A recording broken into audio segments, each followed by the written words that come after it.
Hello and welcome to the TNC Podcast, episode 28. My name is Sean. And I am Perrin. Where's Micah? Where did he go? He's gone. Where did he go? He's lost in ran the midst away. of time.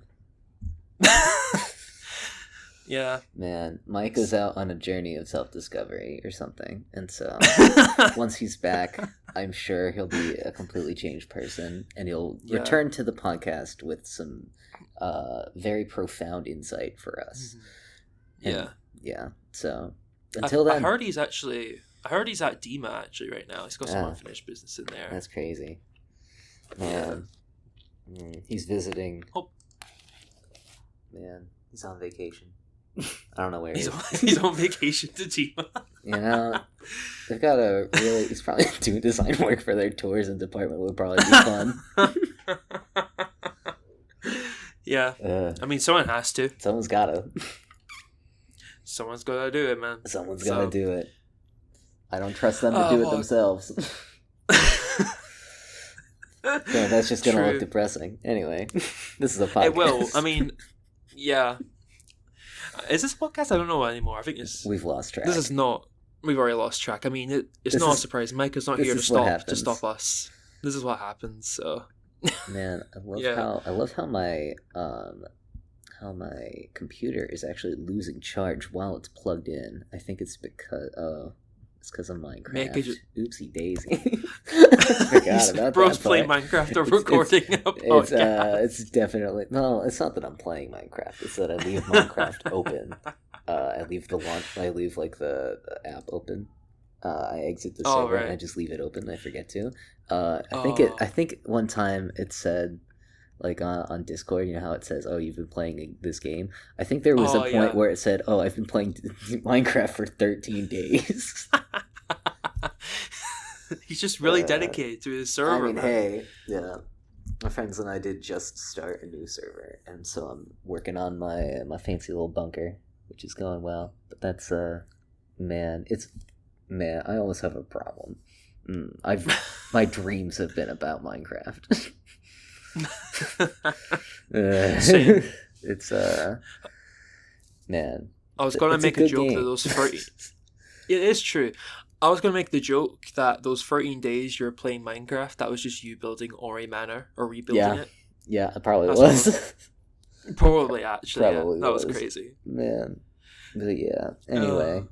This is a podcast where we don't normally talk about Minecraft. We actually do have things to talk about. Yeah. We actually do have things to talk about, but considering Micah's not here, I can't stop Perrin. I'm meant to be in the driver's seat right now, but he's just came over and decided, nope, I'm driving. So I do not have my license. So and that's what terrifies me. That's what terrifies me. Man, I have been. You know what? Speaking of driving. Tangent number 3 in the 5 minutes we've been recording. Oh yes, we might as well. I've been driving again. I got my permit. He's on the roads 2 years ago. Hey, I'm a good driver. Actually, I'll have you know, I've gone in 0 accidents. I'll have you know that my mom, after my mom tried to teach my older sister how to drive. My mom swore that she would never teach another one of her kids how to drive again. Because that's how crazy it was trying to teach my older sister. And she got in the car with me. Wow.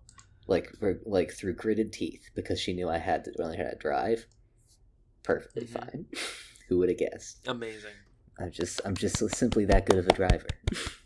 He's just that good. I did not drive once between last, I want to say August and like 2 days ago. And I do, in fact, remember how to drive. So that's good, at least. I mean, that gives you some confidence. Exactly. Hey, I remember after like almost a year, I do, in fact, remember how to drive, which is cool. It's like learning how to ride a bike, I guess. Anyway, this is a podcast. I think you have to keep telling people. Just so they remember. That's what I'm listening to. I'm not just listening to the inner thoughts of Perrin Grump here. That's my designated catchphrase to remind ourselves that we need to get back on topic. We haven't even had a topic to get on yet. That's how. No, I haven't. I haven't had a chance. This is what happens when Micah goes on this journey of self-discovery. Exactly. That's what happens when he goes to DEMA to help with their design work. Maybe I should go. Maybe if I go on a journey in self-discovery, I won't be like this anymore, and this podcast will run far smoother. Maybe who knows? We'll see how it goes. Maybe, but yeah. All right, I think I'm going to try and steer this back onto the road. What have you been up to, Sean? What's going on with you? Well, except from basically the stuff I already told you, I've been doing, no surprise here, more design work. Wow. So I don't know. You've probably heard of this. I imagine many of our listeners probably have heard of this, but there's a new podcast in town in the Waste of community. There's no longer just TNC. We're no longer alone. Man. It's called Waste of Live, which is a new podcast that's coming soon. I don't actually know when the first episode's releasing, because I thought it would be out by now, but I think it might be delayed for whatever reason. So, that podcast is being done by other Waste of users, and I decided, because I'm insane, to just make a branding out of nowhere, because that's what I do. I see someone make a logo. It is fun. I quite liked it. Crazy that it's like us graphic designers enjoy doing graphic design. Who would have guessed? If you didn't hear that, that's my brain exploding. Yeah. But but it was quite fun doing that one, because I wanted to go with like a cartoony vibe, because the design that I saw from someone that made the original, I liked the look, but I just felt like it needed a bit more like oomph to it. Mm-hmm. So I'm like, and I'm like, I want to do a cartoony kind of looking design. Yeah. I've never done that, Crank up the drop shadows on that bad boy. Oh yeah, I've been doing my drop shadows. I've been getting into those, because I've got a new technique for them that I came up with in Affinity that I'm quite happy with. I mean, I know the one I use is painfully inefficient. Oh yeah, mine is too. But I just like doing it. It feels satisfying once I've done it. It's one of those things where you just use the line tool and go 45 degrees at a time? No. So what I do is I copy. So I imagine it's like a square, right? Mm-hmm. So I copy the square, and what you do is you then make another one, and you drag it just a little bit to like the angle you want. Mm-hmm. Then just keep spamming Control J, and that creates more copies going further down. That way. And then what you do is you turn it into a shape, and then the jagged edges you just delete them with a node tool, and it looks like a drop shadow. That's smart. My own patented technology there. That's my own smart. I gotta steal that. You gotta steal it? I gotta steal that. It's my technique now. I love intellectual property theft. TNC doesn't endorse that. Just what I'd say. I don't want to get sued. Hey, that joke's back now. Oh, yeah. That's been gone for a while. We're hitting all the classics. Playing all the classics today. Yeah. But that's mostly what I've been working on. I've got a couple other things cooking, but they're secret for now. You know me. That's a secret. That's my whole catchphrase. That's my whole thing. I'm not going to tell you everything. I'm not telling you everything. That's my whole shtick. That's my whole character. That's my whole personality. So we shall see. Once they're ready, seen. Exactly. Once it's ready, you will see. I hope that people will like it, but as of right now, I can't tell you, or else I'd have to kill you. So, this is. I hope you wouldn't want that. For legal reasons, Sean does not actually plan on killing anybody who may or may not have insight into what he's working on for legal reasons. Yep. Mm-hmm. Yep. Cool. Yep. I would never hurt a soul. Yeah. Anyway. Yeah, very cool. What have you been working on, Perrin? I've been working on a lot of little mini things, small little things that I've been working on. So first off, this is in riveting Perrin design news. I changed the uniform template. Let's go. I changed the football uniform template that I'd use for all my football concepts, and it's slightly different. Except, you know what it means is every time I have to change the template, it means that everything that's previously been on that template, I now need to slap onto the new one. So I just finished getting all 36 of my NAFA teams on the new template, but I have not touched any of my NFL team redesigns or any of my college football team redesigns. I can show you the difference between the two. It's very subtle. It's literally just the seams are a little different and the pants are a bit more polished. Did I ever tell you that I had to change the Oriala logo, but no one noticed because it's such a small problem? I don't know if I ever told you about this. So, for those who don't know what the Oriala logo looks like, it's basically four semicircles connected together, kind of thing. You've probably seen it if you know my Waste of account, because I have that Oriala account, whatever. Yeah. So, what I have not realized for almost 4 years now, because the account's coming up for 4 years when I first made it. She's growing up so fast. I know, she's growing stronger and more powerful every day. We're probably all doomed soon. So. By the time she's like, 18, an adult, she's going to be too powerful. Yeah, as soon as she starts drinking, that's it. It's over. God. Oh, no. Okay, it's 18 here in Scotland, so... Oh, man. That's not going to end well at all. Yep, our days are numbered.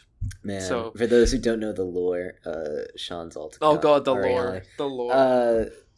I don't know why we refer to her as a she. I forgot the lore exactly, but she is basically her own. Someone her own separate. I think someone did that by accident. They made the. No, I think what was someone on Scratch. So there's a Scratch account that was Oriali. That's where it originally came from, and someone thought They didn't realize that I was also Data, so they just assumed I was a girl for some reason. That's kind of funny. I just ran with it because I'm like, they saw the color purple and they're just like, yes, you are female. Yeah. Anyway, she's kind of like a very over the top, chaotic force of nature. I think it's a good way to describe her. She's evolved into her own little persona. It's great. Her own lore. It's great. She's like She's like meant to be the most powerful being ever. She's like created literally everything. Like forget the Big Bang. She did cause the Big Bang. By accident, just for like lols. Just for the funsies, just for kicks and giggles. Anyway, but What was I saying? What did you change exactly? Was it the... So... Let me guess as to what you changed. So the way the little circle segments intersected wasn't quite right, and you made the square either bigger, so they're separate shapes, or smaller, and so it's got to be bigger or smaller. So my guess is slightly smaller. The square itself. That's my official guess. It's a really, really good guess, but you're actually wrong. It has nothing to do with that. So, really? What I didn't realize was when I first made the logo, before Oriali was like a meme account and it was a secret account, what I didn't realize was the logo was not a perfect square. Like the full thing, like it was not a perfect square. So it was like... So basically, like, say for example, if it's like 198 pixels by 200 pixels or something like that. Something like that, yeah. It was technically asymmetrical, and it was meant to be a perfect square. So I'm like, no, and literally no joke. What I did was in Infinity, like you can double tap the node to like make it go back to the shape properly, and I did that, and I made it a perfect square. That's all it takes. Literally that's all it was. I didn't realize that for almost 4 years, and what's even worse is the data logo. I also had to modify that because what I didn't realize was the spaces in between the segments they weren't all the same. By a couple pixels. They were off by a couple pixels. They're all meant to be the same size. They were not, and I had to do that as well. And I've had to change the logo everywhere. That's absolutely everywhere. That's the kind of thing. Welcome to being a graphic designer, where a difference of mere pixels causes us to have an existential crisis, immense anguish. I felt more anguish than I have in my life with that. I was like that logo I've used for now almost, if you combine the time I used it in 2018 with like from 2020 onwards, about 5 or 6 years now, and I have never realized that. So. Oops. Oh, now we know. Now it's better. Now you know. Yeah, it's better. Man, that was. This feels like a confessional. It does. It feels like I've just confessed to a. Confess to your design sins. Yeah. Man, that's what it feels like. It feels like I've cleansed myself of my sins. There, I feel like a new man. Your sins have been forgiven by Design Jesus. Anyway, I feel like Ariali's probably effectively designed Jesus in a way. Anyway, probably. What were we talking about? My uniform template. Yes, your uniform template. The first image is the new one, and the second one is the old one. So the Oh, I do see the difference. The seam, it's like the seam detail itself. It's a lot better. The dashed line is smaller and a little thinner, and the pants have fewer seams. And I added a seam across the chest and on the back of the jersey. And there's like now a little pocket for where I put my logo. This is I saw that. More than anything. This is just an excuse for me to like make it feel like it's my own little uniform template, because the old one is literally just the previous gen Nike uniform template with my logo on it. So now it's my own template because the seams are slightly different. That's nice. Yeah. Yeah. So now I don't feel weird putting my logo on it. So, yeah. Yeah, I get that. Yeah. It feels weird when you put, like, for example, like when you put the logo on the BB5 thing, you know, like how like all of our logos are on it. It feels weird. Like it's like, but I didn't put it there. It's always weird when everything turns up somewhere that you don't expect it. Exactly. No, it's not that I didn't expect it, but it's like, it's just like I didn't make this, so why is my logo on it? I know, exactly. It's like everywhere else this thing of turns up on it's because I did it, not because of someone else. Yeah, but yeah. So I changed the uniform template. Speaking of Brand Battle, Brand Battle 5 is finally over. It's at long last. It only took a year and like how many months? I think it's 16 months. 16 months total. Wow. Year and 4 months. But yeah, it's finally over. We stuck it out. We stuck it out. Shout out to Elsie, who you guys would be familiar with if you're true TNC fans. Yeah? She's come on the podcast before. She ended up taking home the crown. It was very, very close. She won by a single point. It was. Shout out to... I want to actually give it Ninjinity. I think that's how you say it. Shout out to Ninjinity, because I don't know much about Ninjinity. We don't really like interact much, but their improvement over the course of this contest was absolutely insane. Because when the contest started, like, no disrespect, but like you could tell they were a bit newer to design compared to a lot of the old guard of design, I guess you could say. But starting like with like the last like 2 or 3 entries, they were so good. Those entries, and they were really phenomenal. Good. That last one, like their last one was tell, like incredible. Like they figured it out. Like there's a noticeable leap in quality from like the second entry to the third. It's insane. So shout out to them. Oh yeah, they were so close. I almost felt bad. I did. I like, especially because it was one point. So it was like close. It was one point away. But man, it is what it is. But yeah. So the shout out to the other finalists as well. AIST, Centurial and Centurial. Yeah, AIST. Yes. But yeah. So they get to...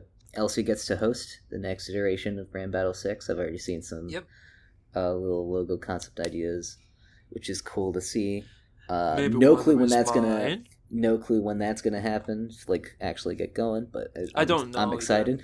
I might join. I feel like it might be a little bit. Imagine if you won again. I'm gonna, man. That would be funny. You have to host it again. I want to join just for the sake of like following along and doing the exercises, but yeah, I probably shouldn't have my points counted. Just because I don't mind. I feel like it's a little bit unfair if you've already won the contest to like be in the running again. I guess just it feels maybe weird just a little bit. But, it's weird because you know how like I did Design Jewel to 9, and it would feel really weird then for me because I've never actually won it. I got quite close. I got to the 3rd round of Design Jewel 8, but then lost. Mm-hmm. But it would feel weird now, even though like I've technically never won it, to then go on to do it myself because it's like well, no, I hosted it. So it's like it feels weird to do that, but you just can't do it again. It feels weird. Yeah, it's like I don't know if I should be here. Yeah, I don't know if I should be doing this. Man, you know, but yeah, man.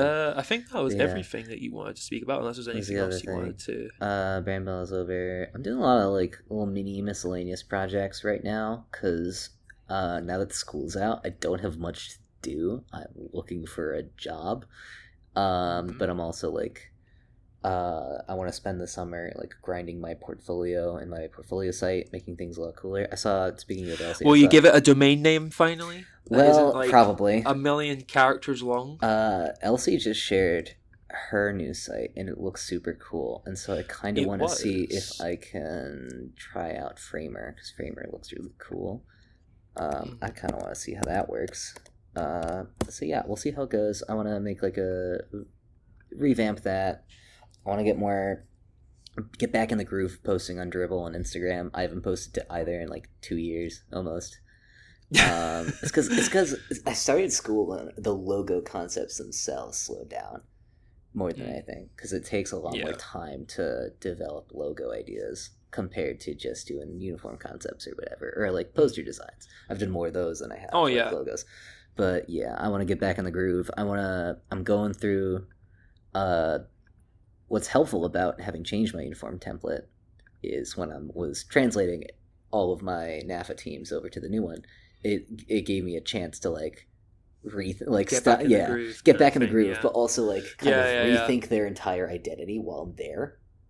Because like I'm taking it team by team, and now I like no, it's just like I feel like I could do the same logo concept but just polish it a little more, or like I've taken the chance to like tweak colors or make changes as I'm going along, which has been a lot of fun. And now there's a bunch of teams that I'm far more happy with now than before I changed the uniform template, which is cool, which is fun. Like I darkened the colors of a lot of teams, made them a bit more rich and contrast better, which has been fun. Like remove drop shadows on this one team or whatever, because it didn't work as well as I thought it would. So little small things like that, but yeah, it's been cool. It's been a good little exercise. So I don't want to like finish the NAFA, the league, because I probably can't. I don't know if I'm ever going to, technically speaking. But I do want to polish what I have so I can put it on a portfolio a bit better, like a more in-depth, like separate entire page for my normal project section just for the league. Probably going to start a new Instagram design account just for the league, and then be more active on the other one, on my current one, and just more. That's more just garden variety stuff, just everything else basically. Which I think is a better approach. I just gotta do it. Is the problem? Is I have to remember to. And also, I have to use Instagram on desktop, which is not fun because it doesn't work for me for whatever reason. Like profile pages just don't load. I don't know why. That's crazy. I don't know. It's really slow on. It's really slow on the desktop for me. It sucks. It's like the homepage works. Everything that you can access directly from the homepage works for me on desktop, but nothing else. Also, since we're complaining about Instagram, I hate the Instagram homepage. It's basically TikTok, and it sucks. Yeah, I would not know. Reels. I don't care about Reels. Oh yeah. I mean, I don't. It's just Reels. That's all it is. I hate it. It's awful. I never use it. Man, Shut up. I said a reel there. There's so many more ads now than normal. Like they're tossing... You get ads? Huh? You get ads? What? Everywhere. Oh wait, I shouldn't be saying that, shouldn't I? There's ads everywhere. It's Instagram. I know. Of course there are ads. I may or may not have an ad blocker. I may or may not have like that would be... What? I mean, what? Sorry? Perhaps I should do that one of these days. Yeah. Man. It's one of the wonders of Android. You can do certain things that I shouldn't probably mention here for legal reasons. But yeah. Yeah, a lot of small things. A little complaint. A lot of small projects that are in like trying to work towards the eventual goal of making my portfolio look so much bigger, basically. Cool. So much more polished, more professional. Like, you know how I did my Atlantic Division presentations? I'm starting to do very in-depth polished presentations for individual teams, or at least I want to. I'm currently working on Boston, and that's the only team that I have so far, but I'm working on filling out a very in-depth presentation for them, and I want to slap that onto all of the other teams that I have like basically finished that I'm really proud of. So yeah, that's another. See, it's a bunch of small things that are turning that into come together that will come together to be a big project. But so like day to day, it doesn't feel like I'm doing that much, but I have to remind myself, oh, this is eventually going to be very cool. This is working towards the end goal of making my portfolio look as good as possible. But so that's what I've been working on. That sounds hype, man. Sounds hype, I will say. But yeah, I think we can probably move on to stuff we've been looking at recently. You know, I think we can slide on in there. Hopefully, without too many tangents. We shall see. We shall see. You never know. It only took 7 of them in 28 minutes. Yep, we're already how many minutes in? We're already 25 minutes in, so we've got plenty of time. We'll be fine. Plenty of time. We'll be fine. Plenty of time. We can always just front load our tangents early, and then we don't have to do as many towards the end. That's clever. Get it all out of the way. Get it out. Technically speaking, that is normally how that works anyway, because then we have to rush. Well, Micah makes us rush to get back on track towards the end. I'm not saying for all the jokes we make, it makes us that makes it seem like Micah holding us back from our true potential. This is not true. It's like we're children. Micah is the glue that holds this podcast together, and he's not there. Pretty much. It's chaos. It just goes. It's just crazy. It's even worse. This is not as bad as when you and Corbin are both on, because I cannot rein you two in. There is no way. It's just not possible. You egg each other on. It's the clown to clown communication. It's just a lethal combo. Me and Corbin. Yeah, that is true. Clown to clown communication. I can't get over that. Man. Oh dear. Man. Man. The dingus connection. Dingus to dingus. Instead of airdrop, it's dingus drop. Yeah. Yeah. Oh dear. Yeah. All right. Speaking of silly and goofy things, Google, they've released a new feature to Google Search. It's been in beta for a while as part of their labs kind of experiment stuff. It's not actually here in the UK, so I've not had the opportunity to use it, but I have heard about it. So I don't know if you may know, but you know how Bing, like a year or two ago, added AI to their search engine. So basically, ChatGPT answers your search queries alongside normal search results. Yeah. So Google has now released their own kind of answer to this. Basically, it's the same thing. So what happens is you Google something like a question, and then if it's appropriate to do so, the AI overview comes up at the very top of the page and answers your query with AI. So it comes out with a naturally written piece of text answering your question, sourcing articles and links from the internet to do so. So it uses references. And this is meant to be the future of search. This is meant to be Google's new search, basically. It's meant to completely replace the whole concept of just searching and getting a list of links, basically. That's the whole concept. It's meant to be this new revolutionary idea. And, all hunky-dory. However, it's not going very well so far because people have been naturally testing the limits of this thing. And they've already got this thing to tell a user to use glue to stop cheese falling off their pizza, which it got that. This is the kicker. It got it from a Reddit post that is 10 years old, is clearly a joke, from an account that I can't say on this podcast, but just pretend that the first word is a swear word, and the username is Fricksmith. I'm not making this up. That is actually what it sourced, unironically. God. So almost that's great. Man, almost as if they had a perfectly serviceable way of doing things that was designed to be super effective, and almost as if. But it's not AI though. It's not AI though. So it has to have to have AI in it. I guess we gotta throw it in the garbage. Man, why would we have something that works when we're gonna have something that has AI in it? Yeah, that's the whole point, man. I mean, why have me when you can have an AI assistant? I'm just saying. Maybe we should maybe we should have an AI generated podcast. That's definitely going to have fewer tangents. I'm just saying. Technically, episode 7 was AI generated. We had that whole thing. I wasn't there for that podcast, but that was the one that we have with Judah. Was I there for that podcast? Yeah. I don't remember. It wasn't fully generated, but they did I think Perrin and Ethan and Judah generated pictures and stuff of the podcast, the actual image used on that episode's what TNC would look like if we were in the same room, and for some reason it makes all of us ginger. Oh, I was gone for that episode. Yeah, so you weren't. I don't think you're.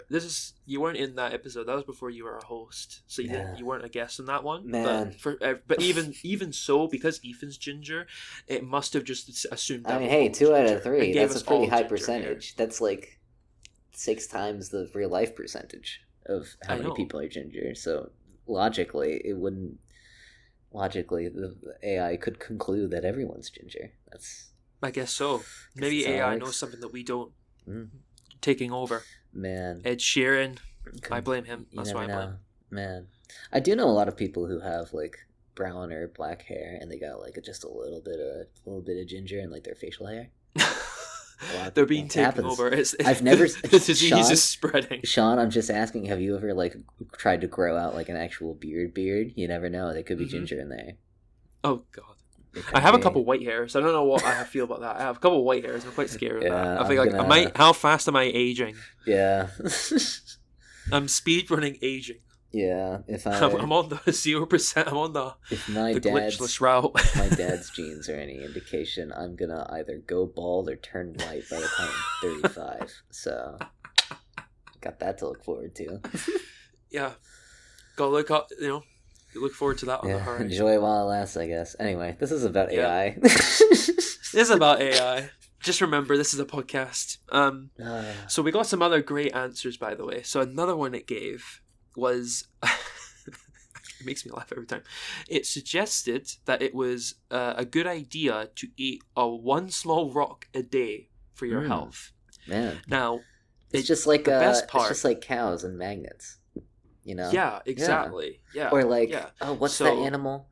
I think it might be platypi or beavers or something, where they actually do eat rocks or like keep rocks in their mouth to help break stuff up that's a bit tougher than their teeth can handle. Anyway. Yeah. Anyway, this is the podcast. So what's even better is, do you want to guess where they sourced this thing from? It is amazing. Eat one small rock a day. Eat one small rock a day, and it sourced this. I definitely didn't already see the outline, and so I definitely am not pretending to guess where this came from. Where did this come from? How could I possibly know? Where did this come from? I know. Sean? How could you possibly know? The Onion. Of all places, The Onion, the satirical news site that is not actually real news. It's the most reputable source of all information ever. It's better than favorite thing about I trust The Onion more than I trust Mayo Clinic. This is a joke. What? Why is it called Mayo Clinic? I don't know. Ask? What in the world is Mayo Clinic? I'm gonna bet it's named after a guy. I'm gonna bet named after a guy called Mayo. Why is he named mayonnaise? Is it called Mayo Clinic? Hopefully you get a generated answer. It was 2 famous surgeons who were the Mayo brothers, and that's how they learned new doctoring techniques. The Mayo brothers. Mayo brothers. The Patriots' current head coach, who is a former Patriots player, his last name is Mayo. Okay. Yeah. Oh. I didn't know that was a common last name. It's not a super common last name. Those are the only 2 examples I can think common, of. But still, that's quite a lot of people off the top. I'm thinking for such a weird last name. I don't know. Who knows? Anyway. But yeah.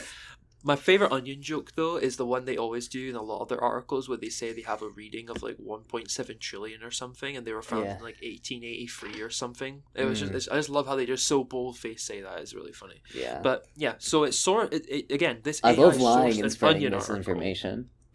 It's on the internet, yeah. On the internet. On the internet, of course. Yeah. And then another great one, just a nice little kicker at the end. Another answer it gave was, it said a snake is a mammal. Why not? It also has a lot of... in the state of California, bees are considered fish, so anything's possible. That makes more sense in Florida, not...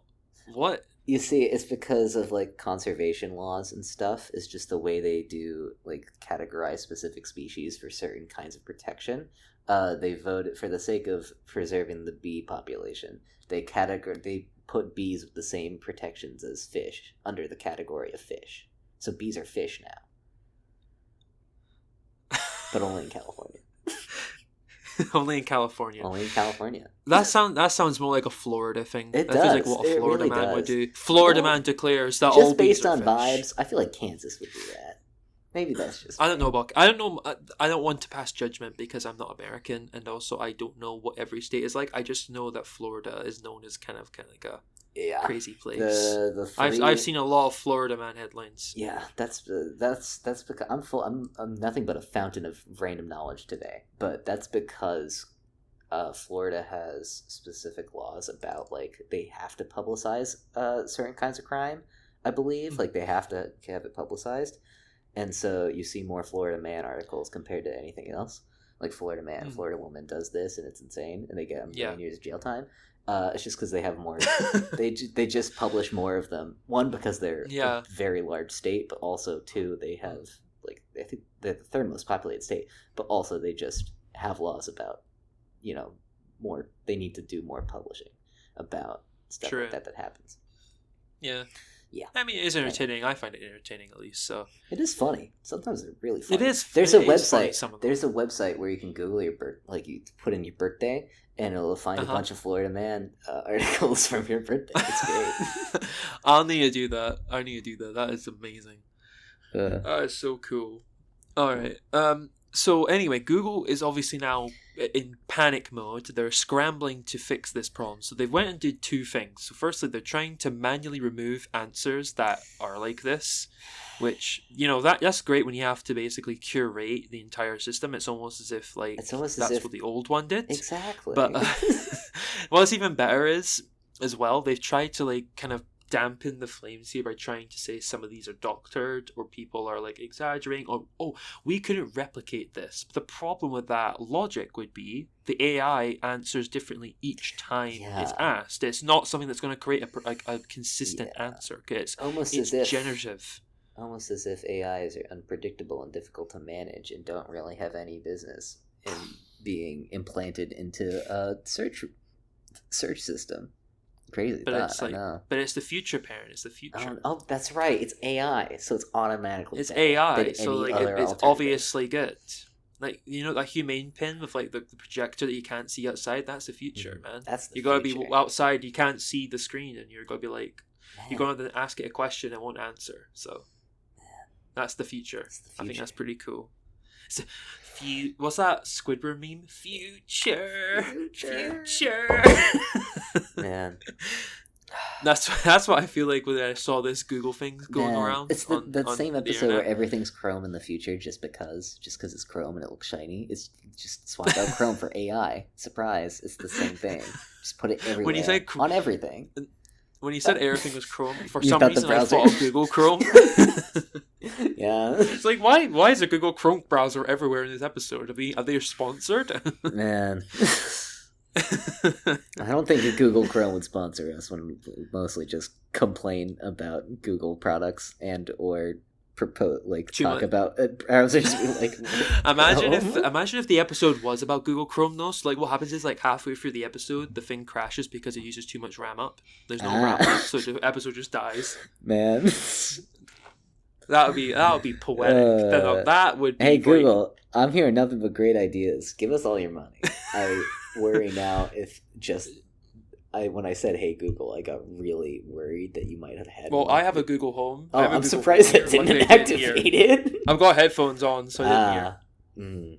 Safety precautions. I mean, here's all my inner thoughts anyway. It's probably Google. They probably know everything I'm thinking at all times, but Yeah. We all know it's listening. We all know. You can't hide from us. All seeing. Nope. But yeah, this is a can man. I love this doesn't make any sense because I'm just slapping sayings together. But man, Googled opened this can of worms and now they're lying in it. So yeah. That is true, though. Maybe actually, are you sure though? Because I think if you ask the AI about worms, it'd probably say it's a mammal. Yeah. I think they probably would. Considering the fact that it thinks a snake's a mammal, I think it probably would say a worm's a mammal. They're basically the same thing. Basically, they're just long mammals. Man. So half of this podcast, half of this segment specifically, has just been it's like talking about Google for 15 seconds, and then I interject with like, "Oh, this is like an actual thing that happens that's completely unrelated to actual like little fun fact." Talking about Florida and everything like that. Fun fact.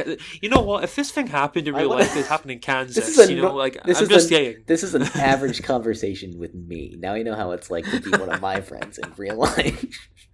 You know what it's like to be stuck with I am a fountain of useless wisdom. I know so many random fun facts that have no bearing on day-to-day life at all. But man, sometimes they're really interesting. I bring this up because I wanted to talk about worm tea, and then I realized that this is a podcast, and I can't do that because it's completely off the rails. You don't know what worm tea is. I guarantee it. No, I don't know what worm tea is. Why you don't drink it. Tea? You don't actually. Yeah, drink clearly. So there's this thing. Obviously, why would you drink worms? So there's a thing that farmers do sometimes where they make a worm garden where it's a bunch of like stackable layers of dirt, layers of dirt, and you put like all your compost at the top, and then it keeps getting more and more composted as it go down, and then you put worms in there, like in the middle to like aid the process. But then what you do is you take all your worm dirt and you fill it with water and you dump it out, and that's called worm tea, and that's a really good fertilizer, and it's got all the worm juices. Because that's what worms do, is they make dirt more fertilized. Worm juices. What else do you want me to call it, John? I mean, no, I appreciate your riddle me this, Sean. What would you call? What would you call the liquid that you get? You're the Riddler. Riddle me this. What would you call juice. It? You propose a name for worm juice right now. I dare you. Worm liquid. That's worse. Equally correct, not as funny. It's too clinical. We need some worm water. Worm water. Man. Yeah. Traditionally, it's called worm tea. I like saying worm juice because I think it's funny. What about worm coffee though? Why only tea? Well, because it's worm coffee. It's the same I guess with dirt it is kind of closer to coffee than it is tea. But you're not like grinding it up and then filtering it. It's literally just you're seeping it in water, so it's more like tea than it is like coffee. Anyway, this is a podcast about design and tech and stuff. Yep, and also worm juice. Oh my god, now it's the That's worm part juice of the lore podcast. Now. So welcome back to the worm juice podcast. It's just gonna be me. It's just gonna be me talking about worm juice for 60 minutes. Man, it's worm juice and other like weird little farming hacks. God, I've got so much farm knowledge. I can't do this. This is a bad podcast. The podcast is not podcasting right now because I'm too concerned with my worm juice thoughts. Oh god, I think I've broken him. I think I've broken Sean. This is the straw that broke the camel's back.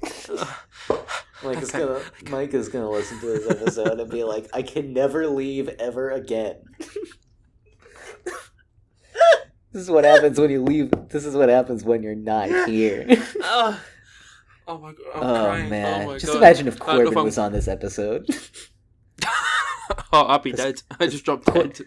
Corbin would want to. I should get me and Corbin should start the Worm Juice podcast. Actually, we talk about stuff. Also, I think just worm juice is just a funny name for a podcast. It doesn't even need to be about worm juice.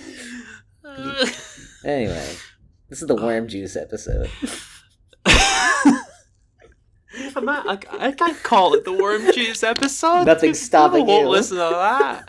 No, there is something. Common sense, sanity, reality. Oh my god! You'd do it if you weren't a coward. Imagine I have to tell Micah because Micah's on the episode, so I have to tell him. Okay, so we've got an idea for the episode title. It's worm juice episode. You know. Yeah, that's a good idea, Sean. Yeah. All right, we're gonna call it the worm juice episode. Welcome to the TNC podcast, episode 28, the worm juice episode. Oh my god. Man, we should move on before this goes. Man, oh god. before the worm juices consume us. Man. I actually teared up there. I had to like. Deep breaths, Sean. Deep breaths. I can do this. You can do this, Sean. This is a normal podcast that talks about normal things. This is a normal podcast episode. No worm juice involved. Never happened. Worm juice isn't real. He can't hurt you. If I don't let the worms win, I can't let them win. This is the war between me and the worms and their juices. Why did I say that? Okay, I think the worms have won. The worms won. They've won. Oh my the God. war is already lost before. I'm joining the war on worms on the side of the worms. Oh man. It's like how China and Australia both separately lost entire wars to a species of bird. Man.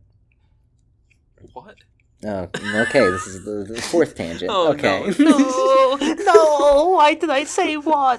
No! You just have to not. You cannot acknowledge anything I say ever again. I just have to pretend you're not here. He's not here. He can't hurt me. He didn't talk about worm juices. It never happened. This podcast has just been me being Sean's sleep paralysis demon for 45 minutes. This is my sleep paralysis demon right here. I'm actually asleep right now. This is my nightmare. This podcast has been fever dream. Perrin talking to me about worm juices. It's my nightmare. Man. I gotta wake up in my bed in a cold sweat. I'm just going. That was awful. That was the worst nightmare I've ever had. Oh my god. Oh man. All right. Oh god. Anyway. So China and Australia both separately lost wars to a species of bird. Australia declared war on the emu because they're kind of pests and they ruin crops and stuff.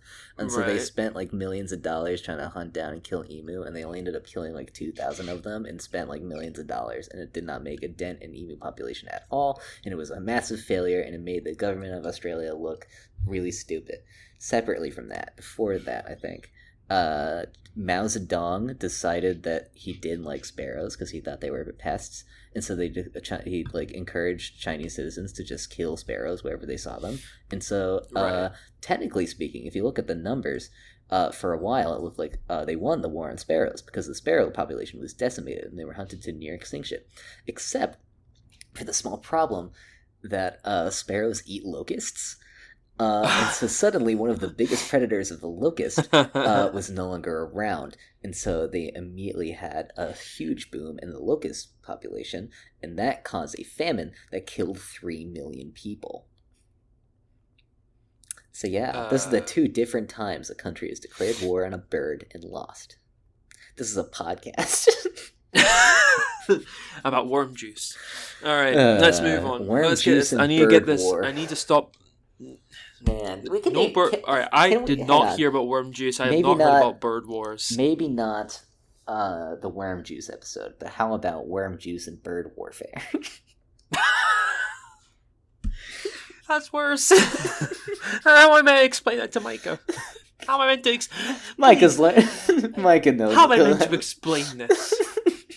Tell me. When I go to Micah and I message him, alright man, we finished the episode. It's pretty good. But, all right. Whenever you can upload it, that'd be great. That'd be great. All right, we've also got a name for it.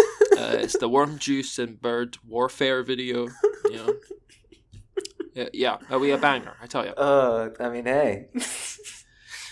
I mean, maybe people will like. Hey, if it works, it works. You never know, and so don't knock it till you try it. It's true. Though I'm not going to try the worm juice. I'm knocking How that. about we compromise where we pitch that as one episode title and pitch something else as the other episode title. Pitch like two options. And that makes even less sense. Let Micah pick from them. After he's listened, of course. Anyway, pick your poison. This is a podcast. What's the other thing we're talking about? Apple, they announced new iPads. I thought that would be interesting to clearly talk about because it's kind of confusing. Well, I mean, the iPad's always confusing. The iPad is a confusing device. It is a I confusing don't understand device. The point of anymore. No, it's kind of in a weird spot. And if anyone's qualified to say that, it's me, who was famously an iPad baby. Not like an iPad baby, but grew up on an iPad. So he just sat on the iPad. He actually just lived on it. Yeah. I lived on like a tiny little disc. It wasn't very comfortable. Couldn't really stretch anywhere at all. Yeah. Anyway. All right. Anyway. So firstly, Apple announced the new iPad Air. It's not actually that different from last year's one. It's a slightly bigger screen. By slightly, I mean you'd have to have the two next to each other to actually tell, I think. And then instead of an M1 chip, there's an M2 chip in it now. So it's It's the second most powerful Netflix and YouTube device ever made. That's so cool. I think that's so cool. Man. But the iPad Pro this year is the most confusing thing I think Apple has ever released, and I don't. Yeah. I mean, it's a big thing to say. I know, but I swear it's like it's like putting a rocket engine on a mobility scooter. Actually, that'd be cool. That'd be cooler. At least I'm pretty sure Colin Furs has done that actually. Probably. Anyway, but that's what it feels like. Like, what's the point of putting? I don't even know at this powerful? Point. Is it gaming at this point? No one games on an iPad. Like no one games on Macs. Never mind an iPad. Man, like, come on, man. If Apple wanted like people to actually like seriously game on their devices, they gotta make their own like console at this point. I feel like. No God, imagine how expensive it'd be though. Oh, for sure, they'd be $1,400 for just like the new one. That's without the controller. Yeah. You have to buy the controller separately. But and then man, it's an iPad. And it only plays games on the App Store. So you can Jetpack Joyride, Man. 60 FPS Subway Surfers. Finally, I can have that in the corner while I watch my YouTube videos. While I also have TikTok in the corner as well. Finally. Oh, this man. is what it was. It's everything I've ever dreamed of. This is the future. It's that in AI. Future. Oh, man. But they're a silly little device that iPad is. It's a silly little device. Would but you like anyway, a phone that's bigger and has the most powerful chip in the entire world on it? Sure, I guess. Okay. Yeah, you can snap it apart with your bare hands. Doesn't this sound great? It'll be $1,000. The JRig everything video of this was amazing. So anyway, the new iPad Pro is now the thinnest Apple product ever made. It is ridiculously thin, and it is impressive. Sure it is. It also has a new OLED display. Something that like every other product has had for like forever, but whatever. Also, it's got the new M4 chip. So the M4 chip is brand new. It's not even in the Mac. This is the first product to get the M4. They're debuting it on the iPad. Out of all the products, they put it in an iPad first. God. The thing that like only can't do half the things a Mac can do. Like I don't get it. And that's like the first confusing thing.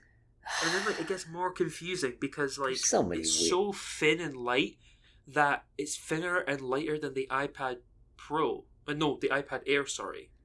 Which is meant to be the light and thin iPad.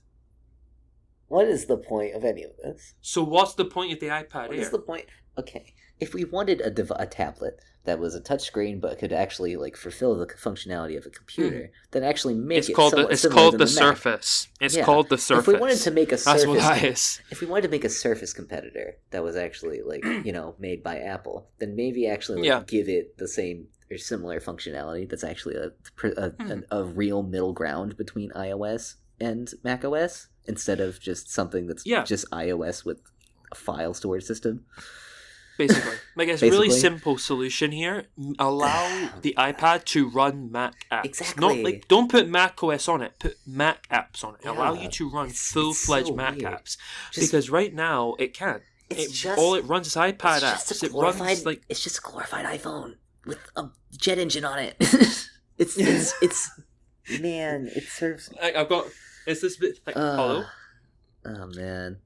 That's why I feel like you just got like... It's just I don't get the product anymore, because originally it made sense back when they first released it because it was like this in between the Mac and the iPhone. It made sense because now iPhone had kind of in weird because iPhones weren't powerful at all. No screen real estate either. And back so it when, made sense. But now, when, mobile phones gaming are like was like huge, man. Yeah, back when mobile gaming was like a new like big idea, and they wanted to like expand that, the iPad made sense. It was like a logical next step, and now it's just sitting in purgatory, waiting for just having stuff slapped onto it for no reason, just so it sells. When they, this might be a crazy idea, but maybe like make it a product that people want, or a product that is useful, perchance. Yeah, it just doesn't make sense to me at all. It really, really doesn't. I'm not the smartest guy in the world, but so far this episode, I have thought to myself, man, I am smarter than both Apple and Google. Why are my ideas way better than what they're actually doing? I don't know anything. I know. It's crazy.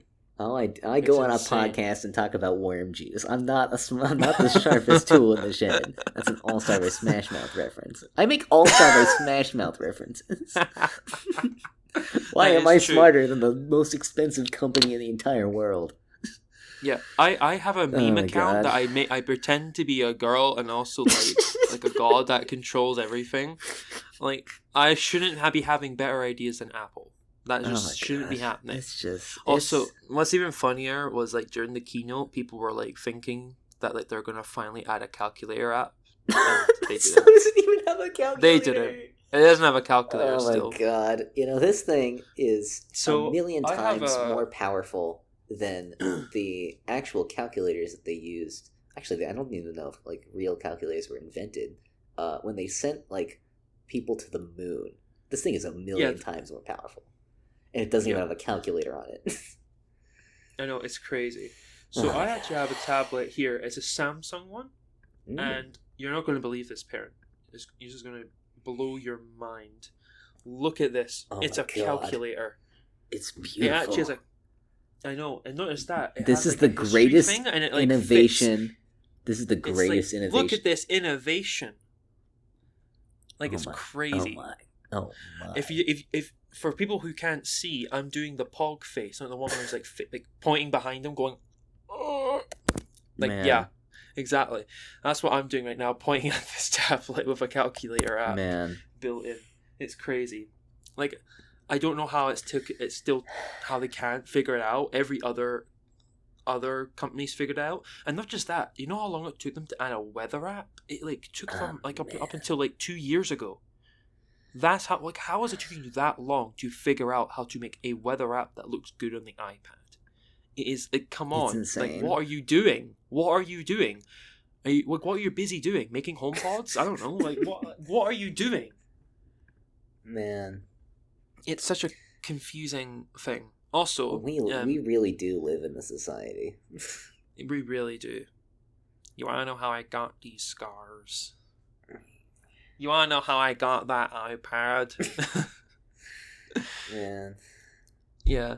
Also, I thought this would be very fun as well. So Apple's finally started talking about AI now in their keynotes because they said they're claiming that their new chip, the M4, is AI ready and 50% faster than the M2 chip. So, yeah. That's basically cool. What we can expect at WWDC. They're going to announce their AI features and stuff. Probably I can't wait for them to be completely useless and shoehorned into places that they don't need to be.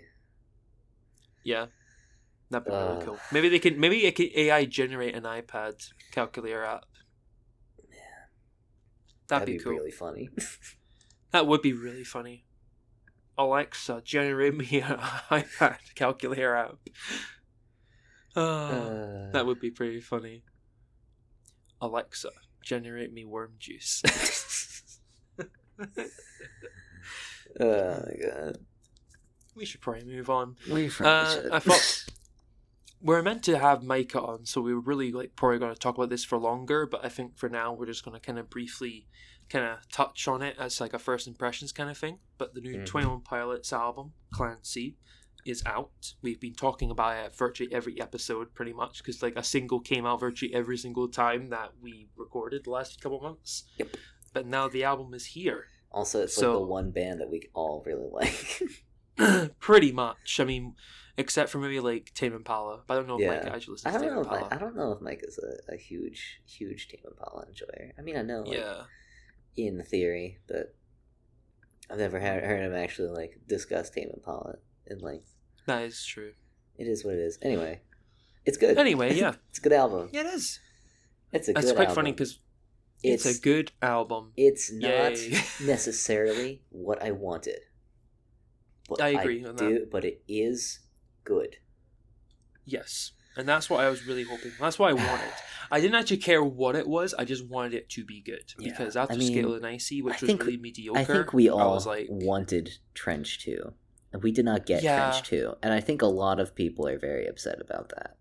Which, in a lot of ways, is kind of fair. I think that might be it's kind of fair. But in a lot of ways, I'm like thinking to myself, maybe that's a good thing. Because I'm just thinking, can they really do that again? Mean, like, in the sense of like, do we really want them to do Trench again? Because they already did it basically to perfection already. That kind of vibe. So it's like maybe they're better off going in a new direction, which you did in Clancy.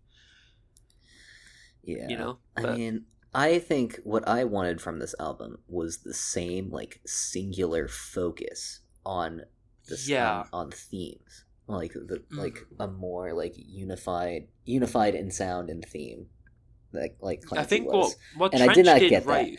And so I'm a little bit disappointed in that. I think what Trench did really well was like each track had its own like theme. Like for example, you've got like Chlorine's about music, the music creation process. You've got like Jumpsuit, which is kind of about like anxiety and things like that. But all of them tie together with the lore that kind of runs through each track. Where I feel like Clancy doesn't have that same through line. Like each track individually is about different things, but they don't really link together the same and way. There's so each much track kind of is self-contained.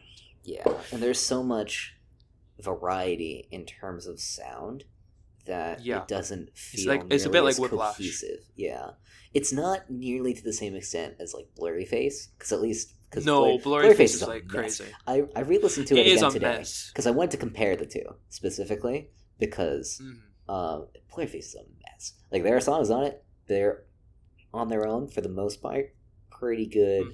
None of them are actively bad, and they sound all for the most part pretty good. They just don't belong in the same album together at all. There's a couple tracks on. I think the issue for me with Blurry Face, outside of just that, is like I think it's a really obnoxious album, like writing wise. Like I really hate how Tyler Joseph. I just hate how Tyler Joseph went on and on about like, this album's really underground, man. Like, this will never be on the radio, and yet the album was like one of the biggest albums ever. Yeah, it's their most famous. Like every single song is certified like platinum now or something. It's ridiculous. Like you can't like it's so pretentious in a way that was annoying. Kind of a mess. It doesn't even have that many songs I'm like super like attached to. I don't think it has a single song that I think is better than a 7 out of 10. Yeah.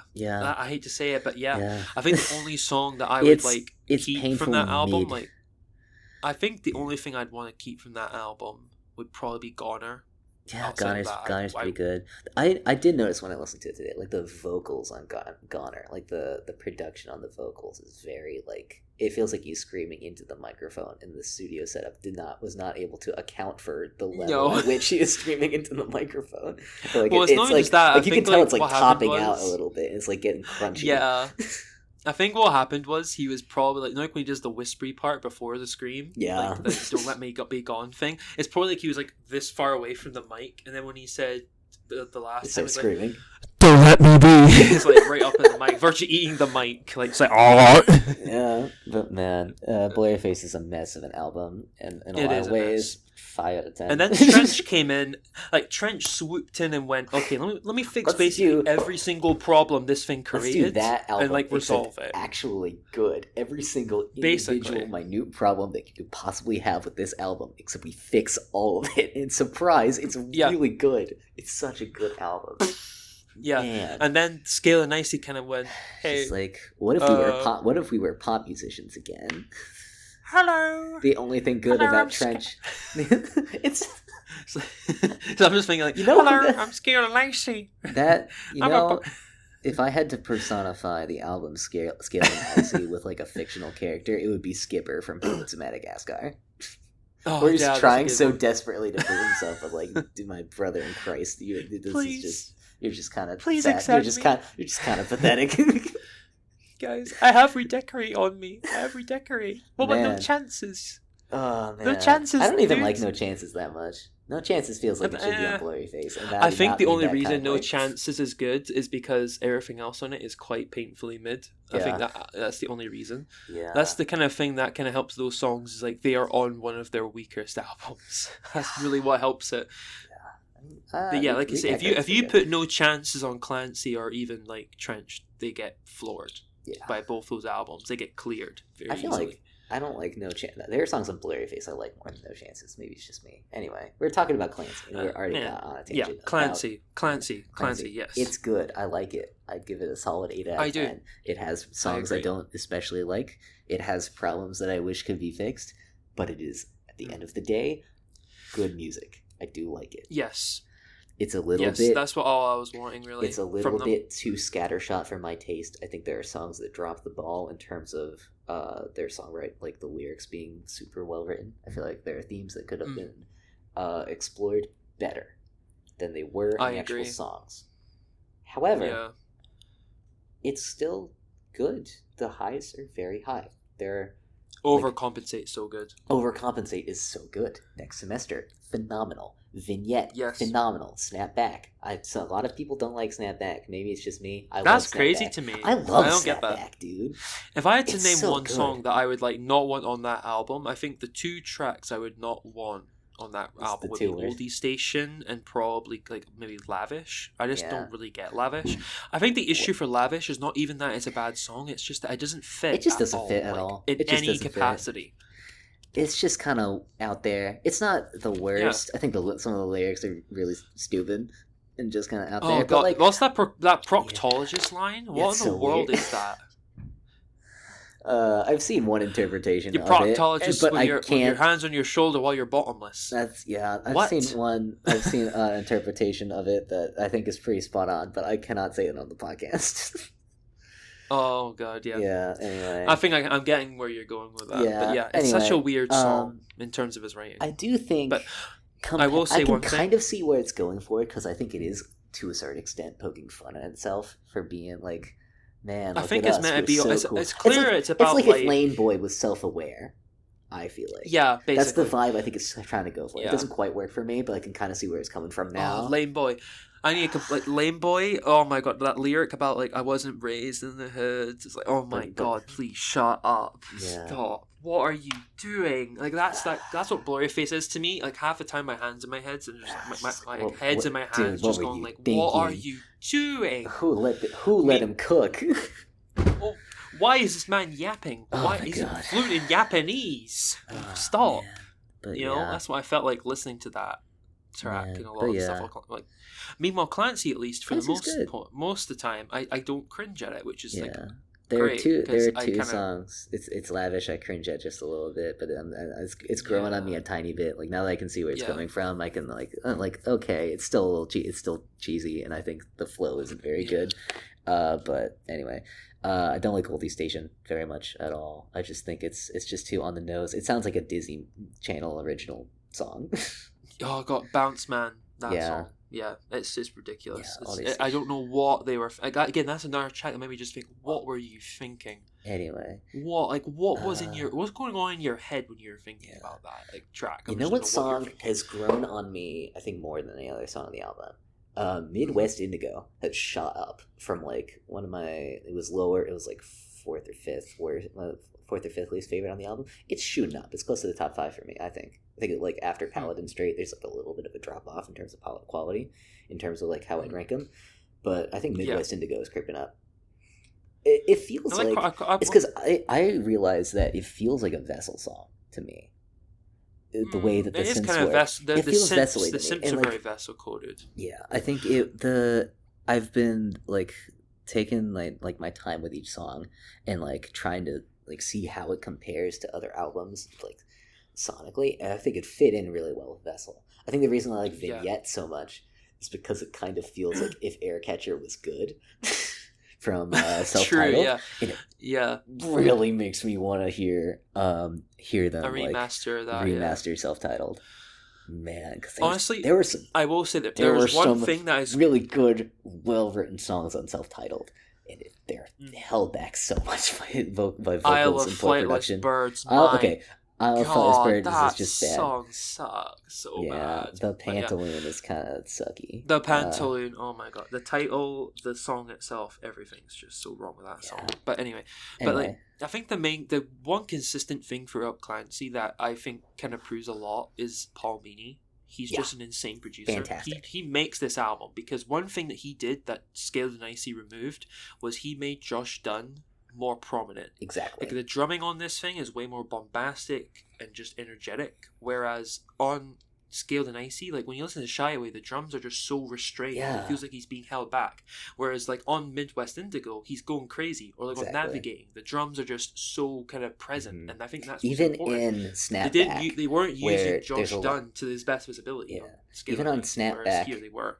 Where the ambiance is kind of an important factor, and like all the ambient noises and like the gentle synths, it's the drum beat that's like given the spotlight more than anything. It's really, really good. Exactly. He lets Josh Dun shine, which is really nice because I think he is a very good drummer. We've seen that on drummer. Levitate. Like that man, he the drumming on Levitate is ridiculous. That is ridiculously good drumming on that track. And I think that's what it proves is that like it lets him shine more because I think he is at a very like sometimes I think he's a bit of a forgotten element in a lot of the tracks. Yeah. You know, the moral of this story is that 21 Pilots is a great band when they are at their best, and when they're not at their best, they're mediocre, if not outright bad. But as long as, it's like it's almost infuriating sometimes. It can get how inconsistent they can get, but man, it can actually get very frustrating. I'm like, I know what you're capable of. I know what you guys are able to do. Yeah. And what made it worse was after Trench, it's like we've gotten that from you. Exactly. I know you have that in you. That's why Scaled and Icy feels so bad. Frustrating. I mean, partially just because it's a bad album, but more than anything, it's just because it's the immediate follow up to a legitimately phenomenal album. And I think part of the reason why a lot of people don't like Clancy as much in comparison is because it's not Trench. It's not quite up to the same standard. And that's not to say that like it's still good. It's still like I'd say Trench is a near perfect album. I'd give it a 9 out of 10, maybe 9.5. I would say two things. I would say it is their opus, 100%, and I would also say it's near enough a masterpiece of a pop rock record. Mm-hmm. It's a masterpiece in that regard. Absolutely, I would say. Clancy is still very good. It has more glaring flaws than Trench. Absolutely, I don't think Trench. I can't think of many flaws aside from like a couple lines that are just a bit weak, and like there's really not much to knock on Trench. There's stuff to knock on Clancy. But there's things you can actually point out on Clancy and like say that is objectively could it be better? Whereas on Trench, you always think to yourself like, I don't really think it hurts the song. Like it doesn't hurt it like at all. Every like time the song's so strong that it doesn't need to like worry as much about these small details because all those details are so well done. Anyway. There's one thing I'm a tiny bit mad about that I remembered on Clancy is that so many songs are really short. Like, there's so many songs that are less than 3 minutes long, and that's not ideal. Like, the weird thing was, like, Snapback to me, because the way it ends is very abrupt. And I was just like, that's the thing, that's the other thing I thought was weird. Like, some of the tracks are a bit abruptly finished. Yeah, I feel like you can drag out the outro just a little bit longer. Compare it to, like... Well, look at how, for example, Morph. Morph. Were you going to say Morph? Yeah. Yeah, like Morph has because that the track goes from like the chorus, it then falls back down to like the not done thing, and then as soon as it says Josh Dun, it goes into like this really rhythmic, goes into the breakdown again, and then it exits from there. If they had more like drawn out exits on a couple songs, or look at like Pet Cheetah. Like again, that track goes from like it redoes like the first verse, and then it kicks into that really crazy outro, and that's what makes that song work so well. You know. Every track just feels like it got the full potential. I used to hate Pet Cheetah, dude. Concept. I used to not like Pet Cheetah at all. No. You're insane. That song's so good. I used to. I love that song. I'm saying like my character arc is complete, and I now recognize it for the banger it is. Anyway, I raised him and named him Jason. that line's a little cringy to me, but man, I think it's cool. The way the cadence is what makes it work for maybe me. It's just because it's a celebrity name drop. Maybe that's just it. Maybe that's just what gets to me. But yeah, go listen to Clancy. It's really good. I've listened to it basically nonstop since it dropped Thursday, like Friday at midnight. I've been listening to it for about 48 hours straight, basically. Same. But yeah, it's a good album. We'll talk a bit more about it on. I'm sure Micah has he thoughts. Also listened to it. He's definitely gonna have thoughts. I'm sure. I'm sure he's gonna be a big fan of this album. 100%. There's other music we want to talk about, right? Yes, we're into the music segment now because this is actually so. Would you like to go first? Sure. So I haven't listened to anything new that Sean isn't already going to talk about since the last episode, but I did go and see Hozier live in concert, which was a lot of fun. I'm pretty sure Micah saw him when he was in Mississippi, I believe. I think he mentioned that. I think he did mention that. Me and my sister and a couple of her friends, we drove out to Saratoga Springs, New York, and we got to see him perform live, and it was really, really cool. Who would have guessed that Hozier is an incredible musician and is really good live? Man, yeah, you can tell. You know how like good his vocals are, like just in his songs, and you're just like, yeah, it's a crazy vocalist. That's got. And you're like, that's just got to be the best take they got from him in the studio. No, that's just him normal. That's just his average. He's that good live. Also, it's like insane. He's phenomenal. But it was really good. The set list was pretty much perfect. It was all his biggest hits, but he like sprinkled in some of his slower ones, which is really cool. It was really cool. I kind of want to complain about the venue. The venue is more like a park than an actual like stadium. It's got like this weird like semi-auditorium over it because there's a stage at the bottom here, right? Like on a ground level. And then there's a hill that slopes up at a pretty like slight angle. But also cutting in front of the hill is the auditorium itself, which is weird. Oh, wow. So you can see the stage from the grass if you're close enough. But also there's a giant building in the way. Which is a weird setup. Jeez. That is a very weird setup. You can tell that it's designed to fit as many people as possible and not necessarily be a place where you can sit anywhere and actually see what's going on. We were fortunate enough to have decent enough seats on the lawn, but we were still pretty far away, and there were 1 million people there. He told us, like he said, mentioned on stage, it was the largest concert he's ever performed in the United States. Wow. I think. I gotta look up. I think it was something like 50,000 people at that venue. It was insane. Oh, wow. Yeah. That is crazy. It was huge. But it was really cool. It was a super fun experience. Hozier's great. He played all his big hits from... Like, I did not expect him to play as many songs from his older albums as he did. But, like, he played stuff from his first album. He played Take Me to Church, obviously, because that's, like, his most famous one. Naturally, but he also played, like, Cherry Wine. And he also played... I gotta remember what he played. But it was... I don't remember the exact ones he played, but it was more of the greatest hits than I expected, because it's the Unreal Unearthed tour for the new album, so I expected it to be mostly the new album, but he only played a handful from the new album, which I was a little bit surprised by. But yeah, it was really cool. It was so cool. It was such a good concert. It's only like the second concert I've ever like seen in person, but it was awesome. It was fantastic. I didn't mind the fact that I was sitting on the lawn and it smelled very heavily of marijuana and was incredibly crowded. And if you wanted water and you didn't want to make a trek through a sea of people to get to the one tiny little water fountain, you had to pay $6 for a liquid death. Oh wow. Yeah, but yeah, it was good. It was a fun concert. It was a fun little road trip too. It was great. Nice. But yeah, that's what I did in the music department, I guess you could say. Nice. So I thought I'd bring up the new Billie Eilish record, "Hit Me Hard and Soft." So this thing didn't have any singles this time around. So our last album had a ton of singles, and I think that somewhat diminished the record because basically it was like half the record came out before the thing came out. So it was like no surprises really. It's still a good record, but it kind of felt like it was undermined by its marketing. Whereas this time round, it seemed like they must have learned from that, because Billy decided, nope, I'm not releasing any singles. You're getting the whole thing in a one-hour. Please listen to it as an album experience. And it does actually make sense as to why, because a lot of the tracks kind of like link into one another in terms of like they reference each other and do like kind of stuff together. Or like some tracks fade into one another, like how Skinny and Lunch kind of fade into one another, which is pretty cool. Big thing, I mean, I think Billy's vocals have gotten a lot better. I think she's not doing the whispery thing as much. She's like got a lot more like full-bodied like vocals at this point, which I think is really good. Like on The Greatest, that note at the end, towards the end, is really cool.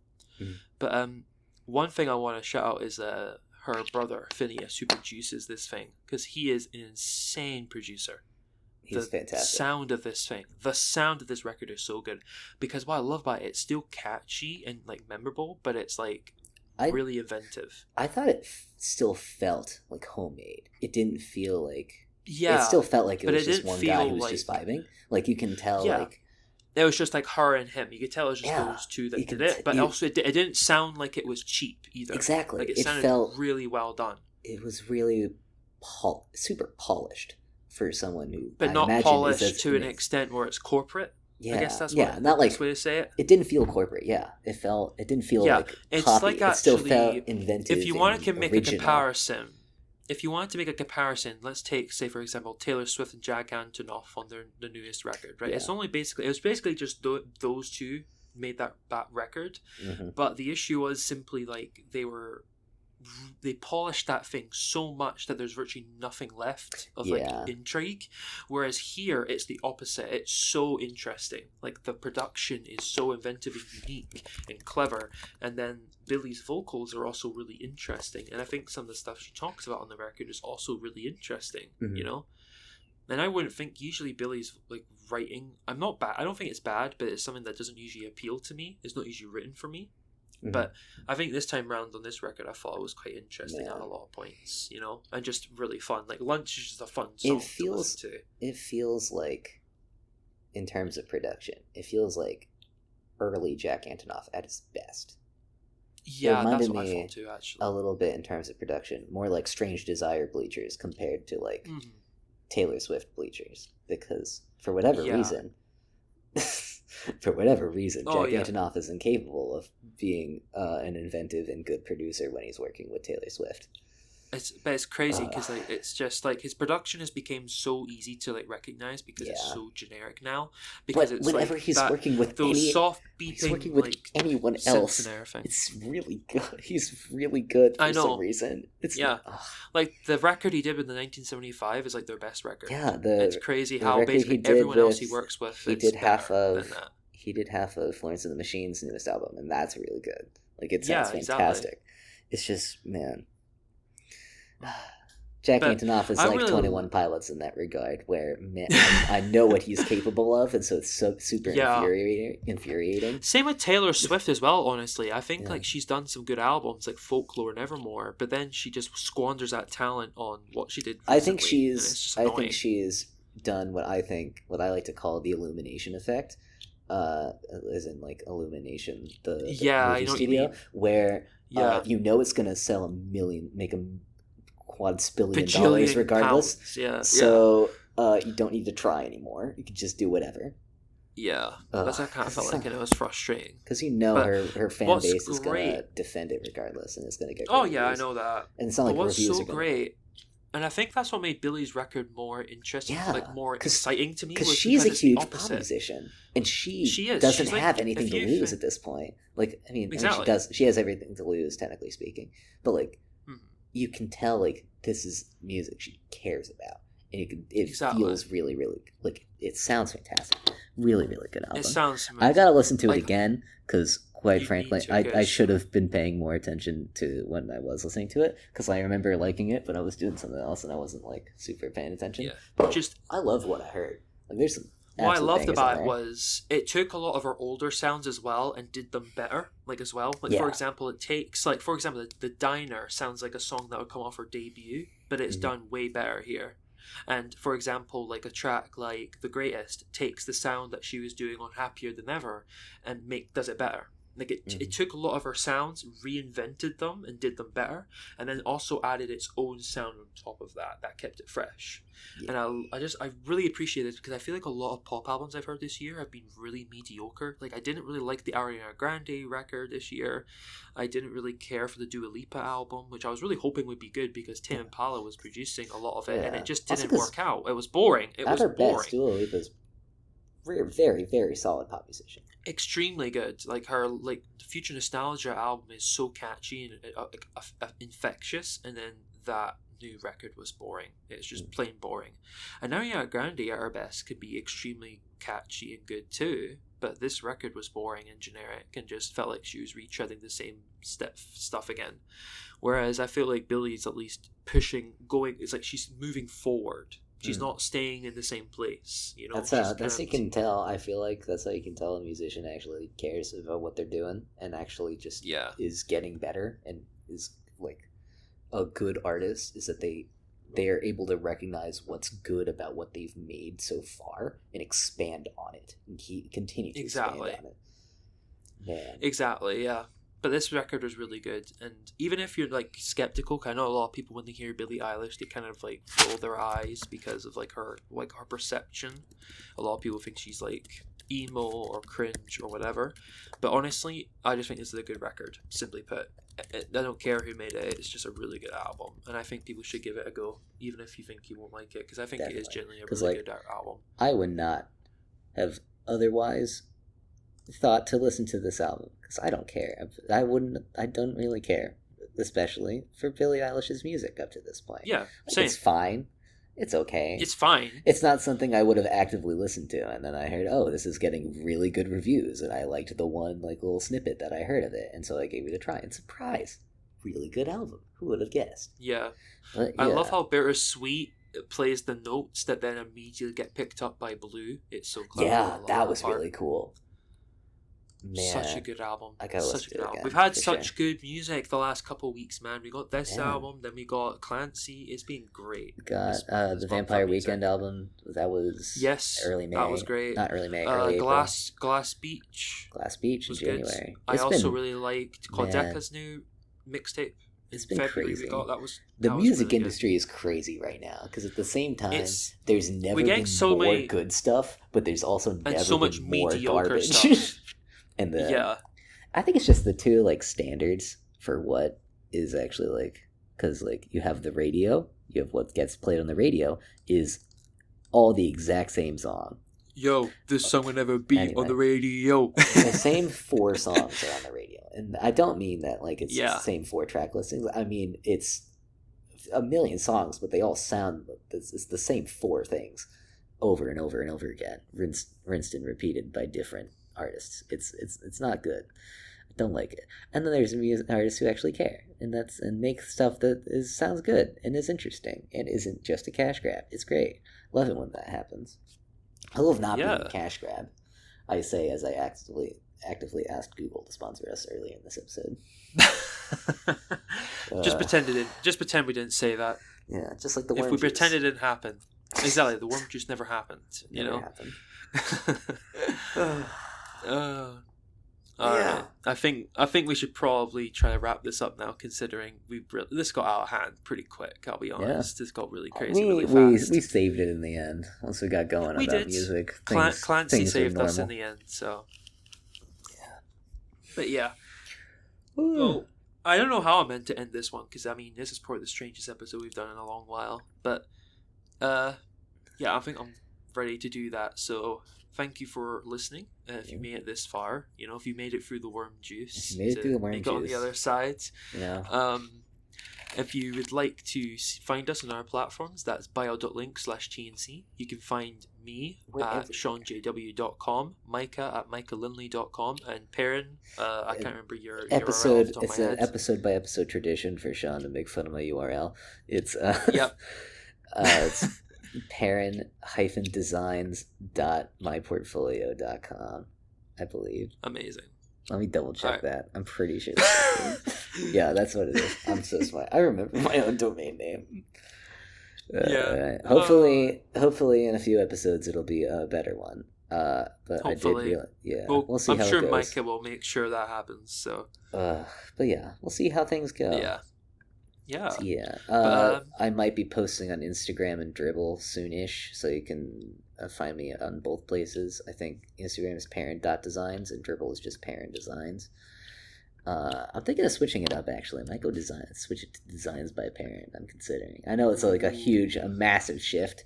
Like, no one's going to recognize me from this potential new name. I'm thinking about it. Mulling it over. I know it's a bold risk, but we'll see how it goes. It is a bold risk. We'll see. But yeah, hopefully Micah will be back with us next month for our next episode. We can talk about Clancy a bit more, kind of give our more in-depth thoughts. Obviously, we'll let talk about things a bit more. That aren't Paladin Straight music video as well. Hopefully, will come out by that point. I want to know what's going on. Is it? What's happening, man? What's going on? Is it just a loop? Is it going into blurry face?